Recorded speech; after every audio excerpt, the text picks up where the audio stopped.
Welcome back to the Hollywood Actor's Guide to Surviving the Film and TV Industry. I am your host, Jennifer Lynn Warren, an actor living here in Hollywood, California. David Livingstone said, "I'll go anywhere as long as it's forward." He was a Scottish explorer. He liked to travel the world. But it's such a good creed to live to as an actor, because a lot of you are sitting at home and you're waiting for your agent to call and you're waiting for something to happen. And I've been harping on this so much on the podcast, guys. I know I say it a lot, but you need to make your own things happen. You need to be self-submitting. You need to be maybe writing or doing theater. You know, your only way you can go forward is to actually take that step, and nobody's ever going to take that step for you. There's this dream in Hollywood that you're going to be in line at CVS and some director's going to see you and they're going to beg you to be in their movie. And guys, it is never going to happen. The only way you're going to have any sort of career is if you take those steps forward. And those steps could be, taking on 3,000 jobs so that you can afford to make a short film, or, getting out of your comfort zone and going out and networking with people even though you're shy. So guys, start stepping forward. The next topic I want to talk to you guys about today does have to do with, the Me Too movement and everybody talking about stuff going on in Hollywood. And it's not the most comfortable thing to talk about, but it's something that does happen. And I was reminded recently about an audition that I had completely even forgotten about. It was for this production. They were calling it like Global Secret, and it was an open call, which, there should be like a red flag with open calls. And this is like right when I came to LA, and it was for a role. It's paying like $500 a day plus expenses. And I know this why, because I keep a journal and I make notes. But what I loved about it was that it was supposed to be filming in Los Angeles and in Brazil. And I went in and I was playing, the quote hot girl, in the film. I don't remember much of the role, honestly, but I know it was just, your stereotypical hot girl. So, I came in wearing, a short skirt, yada, yada.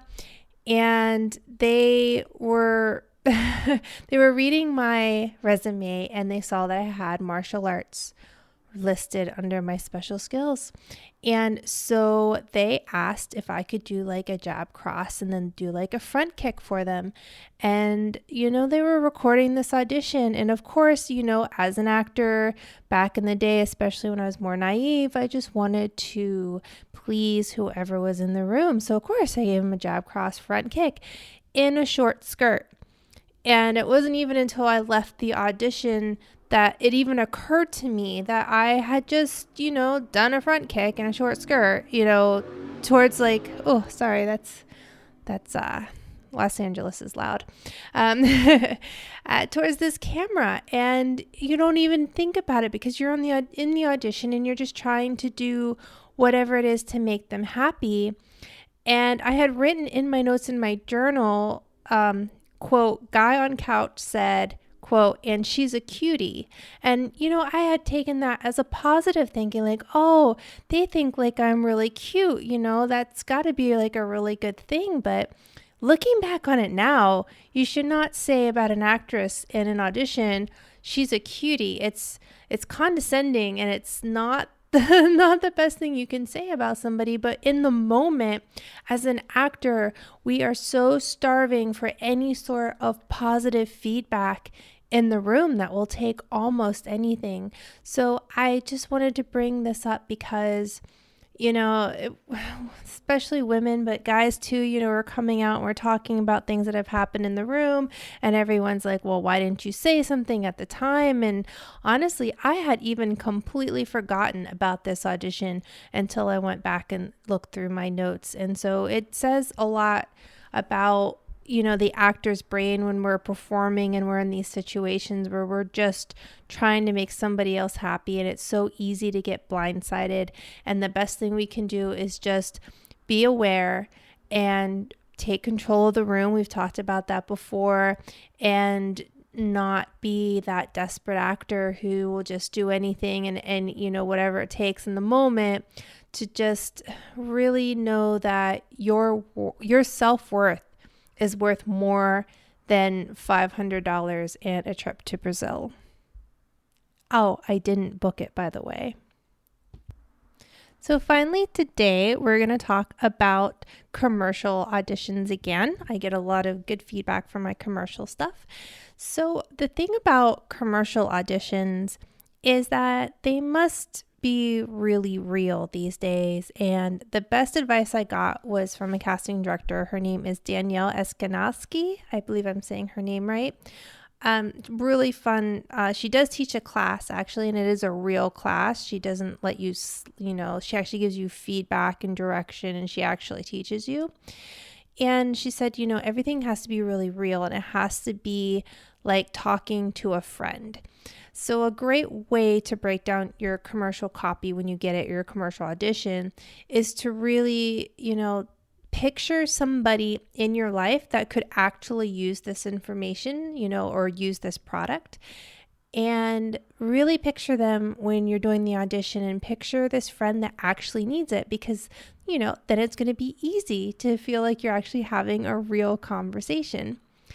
And her other advice to me, and I know like in the film and TV world, when it comes to wardrobe, they like you to hint at it, but it's like a subtle thing. But she says in the commercial world, you want to throw the wardrobe down their throat. So if you are going in to be a doctor, dress as much as a doctor as you possibly can. If you're going in to be a lawyer, you better be in a suit. I think the reason why is because when you're dealing with a casting director and director, they're very creative people. They're used to using their imaginations. When you're going in and someone is representing a product and they work for Toyota, they work for Apple, whatever your audition's for, they are not trained to use their imagination. They're trained to know whether or not what is in front of them is working in that moment, and it's a yes, no. And, that's how they deal with products. So a new product comes in and they're like, yes, that works, or no, that doesn't work. Their job is not to be the engineer or designer to be like, well, let's change the keys around, or let's do this or that. So the closest you can get to the wardrobe and exactly what they're looking for, the more likely they are going to be able to get to yes. So this episode, I want to recommend a podcast to you. It's called Akimbo, and it's with the host's name is Seth Godin. And so on his podcast description, I'm just going to read it to you, makes it easier. It says, Akimbo is an ancient word from the bend in the river or the bend in an archer's bow. It becomes a symbol for strength, a posture of possibility, the idea that when we stand tall, arms bent, looking right at it, we can make a difference. Akimbo's podcast about our culture and how we can change it, about seeing what's happening and choosing to do something. The culture is real, but it can be changed. You can bend it. And the reason why I love this podcast as an actor is because Seth is really good about breaking down what's happening in our culture and society today, how we've gotten to where we are, and why our behaviors as a society and as individuals is the way it is. And it can be very insightful for your character choices, and it can also give you some really darn good ideas about things to write about as a writer, if you're a writer actor out there.